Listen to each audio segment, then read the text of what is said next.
Hello, all right. Today I am discuss about gray code conversion or binary conversion.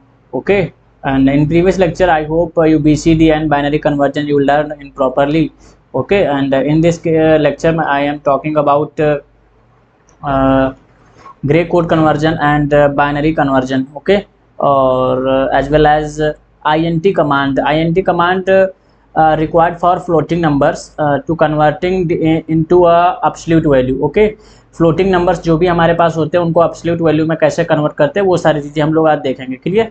तो चलते हैं, without late के lecture को start करते हैं। तो हमारे पास बाइनरी टू बीसीडी कन्वर्जन हम लोग देख चुके हैं पहले से।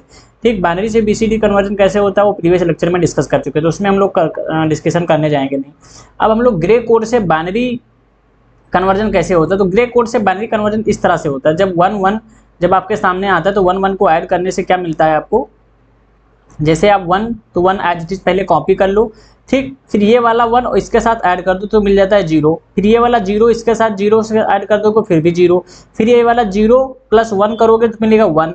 फिर ये वाला 1 इसके साथ 0 के साथ ऐड करोगे तो क्या मिलेगा 1 0, फिर मिलेगा 1 1 1 ऐड करोगे तो मिलेगा 0। इस तरह से हम लोग क्या करते हैं, ग्रे कोड को बाइनरी कोड में कन्वर्जन कर लेते हैं।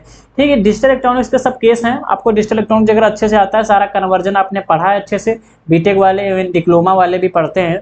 ठीक है, तो आपको प्रॉब्लम नहीं होगी इन इंस्ट्रक्शन को हैंडल करने में। क्लियर है? तो उसी के साथ हम लोग देख लेते हैं कैसे काम करते हैं। तो यहाँ पे आप देख पा रहे हो हमारे पास ग्रे कोड है, फिर उसके पास बाइनरी कोड है। ठीक है, ग्रे से बाइनरी में जाना है और ये सब वैल्यू कैसे होगी, तो मैंने यहाँ पे ग्रे कोड को दिया 5 दिया, उसने क्या किया, ग्रे कोड को कन्वर्जन कर दिया। ठीक है, तो डेसिमल वैल्यू मैंने पहले दी, डेसिमल वैल्यू हमने एस में डिफाइन कर दी 5, और 5 के डिफाइन करने के बाद हमको जब उसने ग्रे कोड में कन्वर्ट करके दिया तो हमको उसको वैल्यू मिल गई 7। ठीक है, अब मैंने 7 को हमने चेक करने के लिए दिया कि भैया ये जो वैल्यू मिल रही है क्या ये वाकई में जो हमने वैल्यू प्रोवाइड की थी वही वैल्यू है। तो मैंने क्या किया, ग्रे कोड से बाइनरी कन्वर्जन करवा दिया। तो ग्रे कोड से जब जैसे बाइनरी कन्वर्जन किया तो हमको मिल गई वैल्यू डेसिमल। ठीक, डेसिमल वैल्यू 5, इसका मतलब ये ग्रे कोड और बाइनरी जो कन्वर्जन हो रहा है बिल्कुल करेक्ट फॉर्म में चल रहा है। ठीक है, जैसे आप 5 डालते हो, बाइनरी नंबर 5 लेते हो, डेसिमल नंबर 5 लेते हो, तो क्या होता है तुरंत आपका वैल्यू जो है ग्रे कोड में जब कन्वर्ट करते हो तो वो 7 नंबर आता है। ठीक है, तो ये आप कन्वर्जन करके देख सकते हो। डिजिटल इलेक्ट्रॉनिक्स का कोर्स आप अच्छे से पढ़ लो, यूट्यूब से पढ़ लो या कहीं से भी कन्वर्जन पढ़ लो। ग्रे कोड, एक्सेस 3 कोड, ये सारे कन्वर्जन आपको आने चाहिए। BCD to binary, binary to BCD, octals, ये सारे कन्वर्जन बहुत ही अच्छे से पढ़ाए जाते हैं और बताए भी जाते हैं। समझ रहे हो कि नहीं? ठीक है, तो ये सारी चीज़ें हम लोग यहाँ पे ऑलरेडी कर चुके हैं। आपको यहाँ पे कन्वर्जन भी मैंने दिखाया है। देखो यहाँ पे 0 1 है, 0 1 है, तो मतलब दोनों 0 0 और 1 1 वाला एड्रेस जो होता है बाइनरी ग्रे कोड का सेम होता है। बट आप 2 का देखो, क्या 0 0 10 लिखा है ना, 0 0 1 0, दैट मीन्स 2 का जो एड्रेस है आपके पास वो आपके पास आप देख पा रहे हो 0 0 1 0 है। ठीक, उसके बाद 0 0 1 1 है, ये ग्रे कोड का है, जबकि देखो 2 डालने पर आपको 0 0 1 1 मिलेगा। ठीक, तो 0 0 1 1 जगह देखोगे किसका है, ये 0 0 1 1, ये आपको यहाँ पे 3 नंबर, मतलब आप जब बाइनरी नंबर में आप 2 प्रोवाइड करोगे तो आपको ग्रे कोड में आपको कितना मिलेगा, 3 मिलेगा। ठीक है, आप यहाँ पे देख पा रहे हो ना 0 1 0 किसका कोड है भाई, बाइनरी डेसिमल नंबर हम देख पा रहे हैं, 2 2 का कोड है यहाँ पे बाइनरी नंबर। ठीक, उसके बाद इसके सामने ये 2 का कोड लिख रहा है कि ये 0 0 1 जो है वो 3 का है, तो एक्सिस नंबर आपको 3 कोड देगा। ठीक है, चलो इसको हम लोग सॉफ्टवेयर पर देख लेते हैं कैसे कन्वर्जन होता है। ठीक, तो ये सारी चीज़ें हम लोग आज डिस्कस करने वाले हैं। तो यहाँ पे आ जाते हैं हम लोग फटाफट। तो यहाँ पे हम लोग क्या करते हैं, फटाफट यहाँ पे देख लेते हैं किस तरह से सारी चीज़ें काम कर रही हैं। ठीक है, तो हम लोग यहाँ पे प्रोजेक्ट ऑलरेडी बना रखा है, तो इसमें हम लोग सारी चीज़ें पहले इंस्ट्रक्शन देख ले। फ्लोटिंग पॉइंट के सारे इंस्ट्रक्शन हम लोग डिस्कस कर चुके हैं, कोई भी फ्लोटिंग पॉइंट का जितना भी है इंस्ट्रक्शन हमारा बचा नहीं है। क्लियर है? तो ये सारी चीज़ें हम लोग पहले से देख चुके हैं कैसे किस तरह से हैंडल होती हैं और किस तरह से हम लोग इन पर काम करते हैं। ठीक है, तो अब हम लोग बात करने वाले हैं कि जितने भी इंस्ट्रक्शन पीछे के हम लोग प्रीवियस इंस्ट्रक्शन सारे पढ़े, वो सारे इंस्ट्रक्शन कैसे काम कर रहे हैं। ठीक है, तो अब तो कोई इसमें प्रॉब्लम है नहीं। फ्लोटिंग पॉइंट में सब इंस्ट्रक्शन, रेडियन, डिग्री, कन्वर्जन और जिट कंपैरिजन सारी चीज़ें मैं एलएन वगैरह सब आपसे डिस्कस कर चुका हूँ। लॉग, एनटीपी, आईएनटीपी मैं आज बता देता हूँ, उस दिन मुझसे छूट गया था। ठीक है, पावर वगैरह, sine, cos, tan, a cos, sine inverse, cos inverse, tan inverse, सब ये डिवीजन और मल्टीप्लिकेशन सारे बता चुका हूँ। ठीक है, एडिशनल इंस्ट्रक्शन सारे बता चुका हूँ, इसमें केवल स्केल इंस्ट्रक्शन रह गया है और रैंडम इंस्ट्रक्शन भी बता चुका हूँ, मूव वगैरह और जीपीएस वगैरह थोड़ा बहुत बचा है, ये बता दूंगा मैं। पोजिशनिंग कंट्रोल आपका बचा हुआ, तो पोजिशनिंग कंट्रोल अभी छोड़ दो, ठीक। और रियल टाइम कैलेंडर सारा बता चुका हूँ। ग्रे कोड कन्वर्जन मैं आज से डिस्कस कर दे रहा हूँ, ठीक है। और कॉन्टैक्ट और ये मैट्रिक्स ऑपरेशन और मॉड्यूल इंस्ट्रक्शन बचा हुआ है। उसके बाद कॉन्टैक्ट टाइप ऑपरेशन, ये सारी चीज़ें मैं बता चुका हूँ। कॉन्टैक्ट टाइप ऑपरेशन में सारे कंपेरिजन वैल्यू होती हैं, वो सारी चीज़ें मैंने आपको बता चुका हूँ, ठीक। तो यहाँ पे मैं आपको यहाँ पे डिस्कस करने वाला हूँ आज Gray code conversion. Gray code में आपको Gray to binary, binary to Gray पी, जहाँ पे GRY और GRYP दोनों सेम होते हैं, और DGRY और DGRYP दोनों सेम होते हैं, ठीक। ग्रे बाइनरी और ग्रे टू बाइनरी जो होते हैं ये दोनों सेम होते हैं। तो ये 32 बिट के लिए हमको डी वाले होते हैं, और जो विदाउट डी होते हैं, जिसके आगे डी नहीं लगा होता, हमारा 16 बिट को होता है। ये हम हर बार बता चुके हैं और उसमें कोई आपको प्रॉब्लम होने वाली नहीं है, ठीक है। तो यहाँ पे हम लोग देख पा रहे हैं कि जैसे हम लोग ग्रे में हम यहाँ पे जैसे 2 डालते हैं, जैसे हम 2 यहाँ पे एंटर करते हैं, जैसे 2 एंटर करते हैं, यहाँ पे हमको मिल जाता है इंस्ट्रक्शन क्या, 3 मिल जाता है। तो आप मैंने अभी आपको बताया, देख लो चाहे यहाँ पे फटाफट देख सकते हो आप। तो मैं आपको यहाँ पे दिखा सकता हूँ कि किस तरह से, ये देखो, सॉरी, यहाँ पे देखो, यहाँ पे वैल्यू कितनी दी, 2 का एड्रेस होता है 0010, ठीक। तो उसने ग्रे का कोड लिया, उसने देखो यहाँ पे क्या आया इसके सामने 0010, जहाँ पे मेरा कर्सर है देखो, ठीक है। तो वहाँ पे 0011 किसका कोड होता है, 3 का कोड होता है, ठीक। तो उसने देखो 3 दिया, क्लियर है कि नहीं। तो इस तरह से हम लोग Gray to binary, binary to Gray कर लेते हैं यहाँ पे, तो इसमें कोई प्रॉब्लम होने वाली नहीं है, ठीक है। तो आई होप आपको प्रॉब्लम नहीं होगी। अब यहाँ पे देखो मैं इंटीजर फंक्शन बता देता हूँ, INT फंक्शन कैसे काम करता है। फ्लोटिंग नंबर को जैसे मैं यहाँ पे देता हूँ 45.46, ठीक है, 45.46, सॉरी ओवर हो गई वैल्यू, 45.46 जैसे मैं एंटर कर देता हूँ, तो यहाँ पे देखो 45.46 एक नई वैल्यू है। दैट मीन्स 45 वैल्यू हमको देगा, 46 जो पॉइंट के बाद वाली वैल्यू उसको हटा देगा, नेग्लेक्ट कर देता है, ठीक है।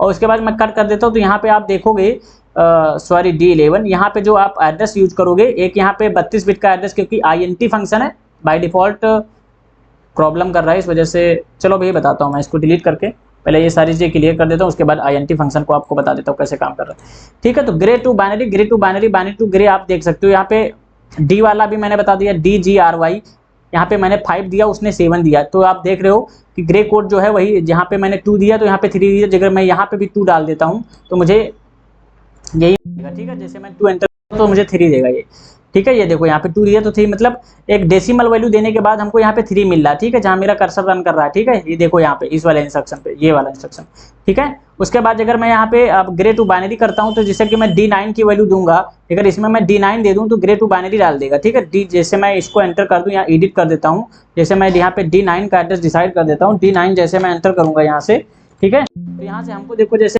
करके मैं इसको ऑनलाइन अपडेट करूंगा, तो यहाँ पे आप देख पाओगे किस तरह से वैल्यू को रन करेगा ये, ठीक है। तुरंत बाइनरी में कन्वर्ट कर देगा, ठीक। बाइनरी वैल्यू मतलब डेसिमल वैल्यू में कन्वर्ट करके हमको दे देगा, क्लियर है। तो यहाँ पे जैसे मैंने यहाँ पे क्या किया, डी में कितना दिया, 3, तो ये 3 को कह रहा है भैया 2 होता है, हाँ बिल्कुल सही है भैया। हम देख पाए हैं कि अगर ग्रे कोड की वैल्यू हमारे पास 3 डालोगे तो हमको बाइनरी में वैल्यू देगा 2, ठीक। ये आप कन्वर्जन पढ़ सकते हो सारी चीज़ें, ठीक है। तो इसमें कोई प्रॉब्लम होने वाली नहीं है। तो ये सारे कन्वर्जन का यूज किया जाता है जब हमारे पास कॉम्प्लेक्स प्रोग्राम होता है और बहुत सारी वैल्यू आ रही होती हैं, ठीक है। वहाँ पे हम लोग Gray to binary, binary to Gray का यूज करते हैं, ठीक। डिजिटल इलेक्ट्रॉनिक्स को इसीलिए कहते हैं कि PLC पढ़ने से पहले डिजिटल इलेक्ट्रॉनिक्स बहुत अच्छी क्लियर होनी चाहिए, जिससे कि आपकी सारी चीज़ें क्लियर हो पाएँ बेस्ट फॉर्म में, क्लियर।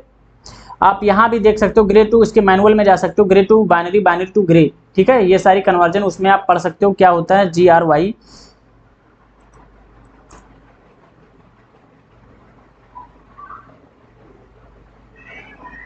ठीक है। ये आ गया GRY, Gray to binary, binary to Gray, सारी चीज़ें आ गई, ठीक है। बाइनरी से हम लोग ग्रे कोड में जाते हैं और ग्रे से बाइनरी में भी आते हैं, ये सारे दोनों कन्वर्जन होते हैं, ठीक है। तो ये कह रहा 16 बिट में आपको 32,776 ये आप वैल्यू यहाँ पे दे सकते हो, 32, फिर उसके बाद इसमें ये वैल्यू 32 बिट के इंस्ट्रक्शन के लिए है, ठीक है। और कन्वर्जन करते समय उसने इंस्ट्रक्शन भी बताया कि हेक्साडेसिमल में आप एरर कोड जनरेट करता है, तो आप D116 में देख सकते हो, ठीक। If operand exceed the available range operation error, कह रहा अगर तुम इन रेंज के ऊपर चले जाते हो, 16 बिट जो और 32 बिट की जो रेंज है, ये वाली रेंज है, इसके ऊपर जगह चले जाते हो तो एरर जनरेट कर देगा। एरर जगह जनरेट कर देगा तो M1067 जो है वो ऑन हो जाएगा और एरर आपको लिख के आ जाएगा कहाँ पे, D1067 में लिख के इसका एरर आ जाएगा इन हेक्साडेसिमल फॉर्म में, क्लियर, आप लोग करके देखोगे कैसे एरर जनरेट होता है। इस ये 32 के ऊपर आप पहुंचा दोगे, 34 डाल दोगे जैसे वैल्यू 34,776 जैसे एंटर करोगे तो क्या होगा, एरर जनरेट करेगा। और M0 को आपको ऑन कर लेना है और उसका address truth table sorry monitor table में आपको D1067 डालना है, उसका एक कोड जनरेट होके आएगा, वो कोड आपको मिल जाएगा इन हेक्साडेसिमल में। क्लियर, तो ये सारी चीज़ें होती हैं। तो आप आई होप ये सारी चीज़ें कन्वर्जन देख पाओगे। इन्होंने यहाँ पे देखो कन्वर्जन बताया कि 65 और 13 6513 जैसे वैल्यू हम लोग डालते हैं तो वो ग्रे कोड में होती है। ग्रे कोड उसको बाइनरी में जब कन्वर्ट करता है तो किस तरह से कन्वर्ट करता है, इस फॉर्म में कन्वर्ट करता है। ठीक है, तो आई होप आपको इसमें समझने में कोई भी प्रॉब्लम नहीं होगी। तो हम लोग डिस्कस करते हैं कि अब हमारे पास जो इंट फंक्शन है वो कैसे काम करता है। तो इंट फंक्शन को आपको नॉर्मली क्या करना है, ये मैं डिलीट करके एक इंट फंक्शन जनरेट कर देता हूँ। तो यहाँ पर मैं LD कमांड डालता हूँ, LD x0 के एंटर कर लेता हूँ और उसके बाद मैं डाल देता हूँ यहाँ पे INT फंक्शन मैंने बता रखा कि इंटीजर फंक्शन होता है। जो भी आपको इंटीजर वैल्यू देना है वो वैल्यू यहाँ पे फ्लोटिंग वैल्यू से इंटीजर वैल्यू में कन्वर्जन करता है इंटीजर फंक्शन। ठीक है, इसलिए हम लोग यूज करते हैं। जैसे सेंसर से कोई एनालॉग सेंसर से वैल्यू आ रही होती है, फ्लोटिंग पॉइंट में आ रही होती है, तो उसको हमको एब्सोल्यूट वैल्यू में कन्वर्ट करना होता है। That means without decimal value में कन्वर्ट करना पड़ता है। तो कैसे होगा वो देखते हैं। ठीक है, तो यहाँ पे मैं एक एड्रेस डिसाइड कर देता हूँ 0, उसके बाद मैं इसमें डिसाइड कर देता हूँ D1, ये 16 बिट है। तो इसमें इस तरह से हम लोग कन्वर्जन कर देते हैं। इसको ऑनलाइन ही अपडेट कर देते हैं और देखते हैं क्या इसमें वैल्यू हमको देखने को मिलती है। जैसे हम लोग यहाँ पे चीज़ें एंटर कर दिया और अपडेट हो गया, कंपाइल हो गया। और जैसे मैं इसमें वैल्यू डालता हूँ यहाँ से 25.5, क्लियर, तो यहाँ पे हम लोग देखेंगे कि ओनली 25 शो करना चाहिए। कह रहा है एरर जनरेट कर रहा है, कह रहा है इसलिए D0 D1 आप यहाँ पे ये एड्रेस नहीं डिसाइड कर सकते हो। तो कह रहा है मैं यहाँ पे एक एड्रेस का गैप दे देता हूँ इसमें। ठीक, इसके बाद मैं D2 डिसाइड कर देता हूँ। आई होप शायद हो सकता है कि 6 लिखा तो इसमें 32 बिट तो नहीं है, 16 बिट का एड्रेस है, 32 बिट का कैसे ले सकता है यार ये। चलो देख लेते, बाय डिफ़ॉल्ट हो जाता है कभी कभार। अगर ऐसा हो रहा होगा तो क्लियर हो जाएगा। जैसे वैल्यू हम लोग डालते हैं यहाँ पे 45.12 एंटर कर दो, क्लियर। और एंटर करने के बाद यहाँ पे देखो क्या दिखा रहा है, 45 दिखा रहा है केवल। और जो पीछे का हमने 45.12 दिया था, 12 वो गायब कर दिया, रिप्लेस कर दिया उसको। तो केवल आपको एब्सोल्यूट वैल्यू 45 प्रोवाइड किया। जैसे आप यहाँ प्रोवाइड करते हो 46.3, आपको केवल 46 ही मिलेगा, क्लियर, ये 46 मिल गया। ठीक है, इस तरह से जो भी इंटीजर फ्लोटिंग वैल्यू होती है, दशमलव वैल्यू हमको वैल्यू को रिप्लेस करना होता है, नेग्लेक्ट करना होता है, तो हम लोग इंटीजर फंक्शन का यूज करते हैं। ठीक है, तो ये सारी चीज़ें होती। तो यहाँ पे देखो क्या है, 16 बिट एड्रेस, बट ये आप ले कितना रहा है, 32 बिट का एड्रेस ले रहा है। तो यहाँ पे आपको बाय डिफ़ॉल्ट एक एड्रेस का गैप देके और D वाले सोर्स का एड्रेस में जो अपडेट में, जैसे मैंने यहाँ पे D0 दिया है, ठीक है, तो मैंने D1 को क्या किया, गैप लिया, उसके बाद D2 एड्रेस डिसाइड किया। ठीक, ऐसा होता तो है 32 बिट में, बट यहाँ 16 बिट के इंटीजर में मुझे ऐसा करना पड़ रहा है क्योंकि वो बाय डिफ़ॉल्ट एड्रेस नहीं कंसिडर कर रहा है, इसलिए। ठीक है, चलो, तो आई होप आपको ये लेक्चर भी पसंद आया होगा। Gray to binary, binary to Gray, ये कैसे कन्वर्जन होता है, ये सारी चीज़ें हम लोग आज सीखे इसमें। ठीक है, तो कोई प्रॉब्लम हो, आप लोग डिस्कस करना हो, आपको जो भी आपके दिमाग में जो भी चल रहा हो, ठीक है, इस प्रोग्राम से रिलेटेड, इस ISP सॉफ्ट से रिलेटेड, वो आप कमेंट बॉक्स में कमेंट लिख के डाल सकते हो। उसका मैं जो भी प्रॉब्लम होगा उसका मैं सल्यूशन दूंगा। ठीक है, तो बात करते हैं नेक्स्ट लेक्चर में। ठीक, binary to Gray, Gray to binary हम लोग कन्वर्जन सीख लिए क्या होता है, और BCD बाइनरी और सारे कन्वर्जन जितने भी डिजिटल इलेक्ट्रॉनिक्स वाले कन्वर्जन होते हैं वो सारी चीज़ें हम लोग यहाँ पे जितने अवेलेबल हैं ISP सॉफ्ट में, वो सारी चीज़ें हम डिस्कस कर चुके हैं। क्लियर, तो कोई कन्फ्यूजन हो, डाउट हो, कमेंट करो कमेंट बॉक्स में। Okay, and when I have चलो bye bye, Radhe. Okay, Radhe Radhe.